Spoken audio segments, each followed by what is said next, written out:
Victoria's own Breakfast Club. Yeah, one thing about playing professional sport is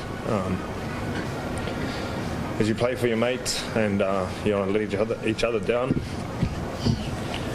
Sad to see all you boys here today. Really appreciate that. An emotional Benji Marshall yesterday announcing his retirement from the NRL after 346 games, a 19-year career, a champion of the competition. It's been a busy week for the NRL, and who better to talk to that about to Danny Widlow with Channel 9's chief NRL reporter who's back with us. Danny, welcome back. Morning, gents. Great to have you back with us. It's been a busy week, mate. We've had premierships, we've had retirements. We might have a 17th team announced today.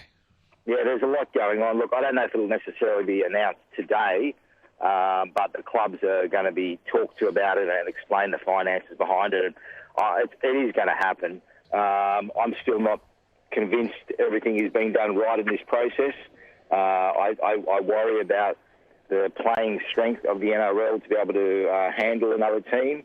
And I don't know if they're putting the team in the right place. So I think there's a lot of questionable stuff going on at the moment at the NRL. And when media companies become involved who also own teams in the competition, I don't know, not everything sits right with me. And I'd like to sit down and have it explained to me as to why we need this team right now. I understand Brisbane needs more football, but I'm not necessarily convinced, in the middle of a pandemic and, is the right time for everything to be happening like this. What's the general health of the 16 clubs, Danny? Are there clubs in difficulties?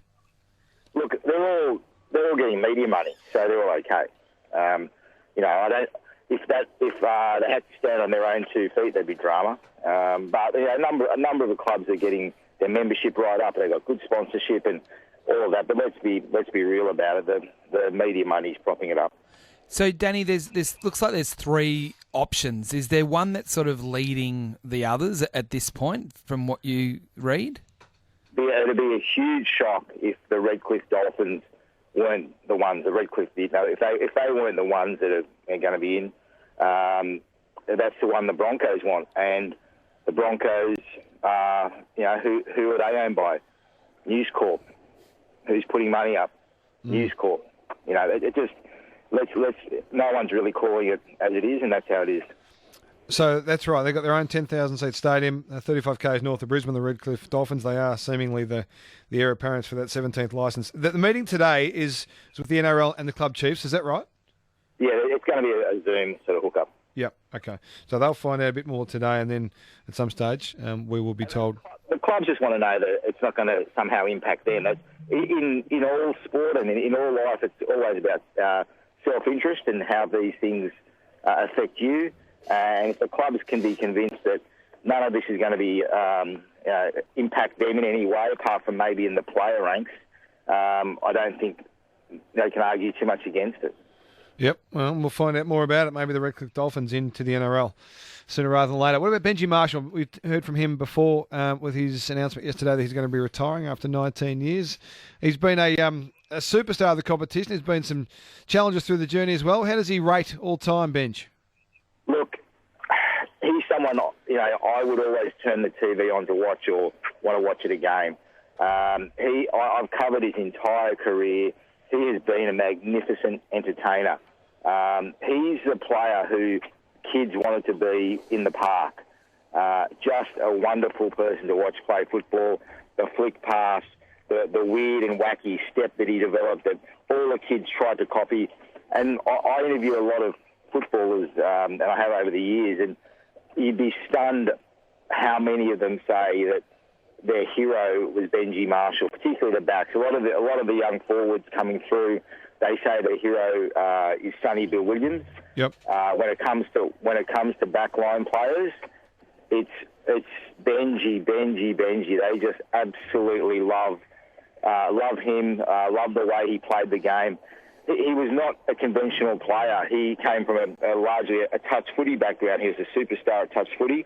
And he was given the freedom to be that kind of footballer by Tim Sheens, who used to coach the West Tigers many years ago when they won their comp. And Sheens could see the value in allowing him to be an individual, which is something that more coaches really should do in all sports. I think that, don't coach the brilliance out of them. And we saw the brilliance for years and years. It wasn't always there. He had down times. He had a horrible stint in rugby union when he was really disillusioned with the game of league. It was, he would even admit it was one of the worst stints that a big-time player has had. But he came back, and the old skinny coach, Wayne Bennett, came to his rescue. And, a couple of times when he could have been on the scrap heap, Bennett saw something in him and threw him a lifeline. And, Bennett could see the value in Benji Marshall.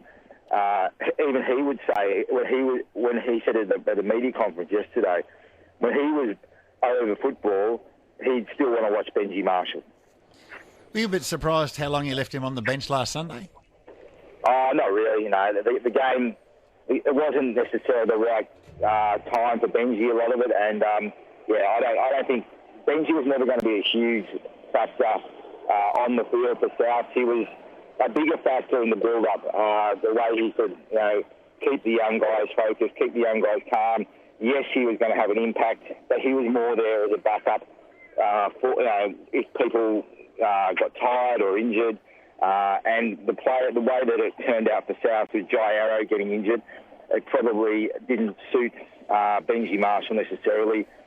He was never going to be the superstar in the grand final, but he was so important in the build-up. It wasn't to be for the Rabbitohs. It was a great grand final, though, and the Panthers got what they were so desperate to achieve after the loss last year. Danny, always great to chat to you, mate. Always plenty of news in the world of rugby league. We appreciate your time as always. No problem at all. Danny Widlow, Channel 9 Chief NRL reporter. So the Redcliffe Dolphins look like the ones that will be announced sooner rather than later as the expansion team in the NRL. Yeah, I'm with Turfy. I thought they could have put Benji on a bit earlier. You sort of wanted him to go on. Yeah. I think we wanted him to go on.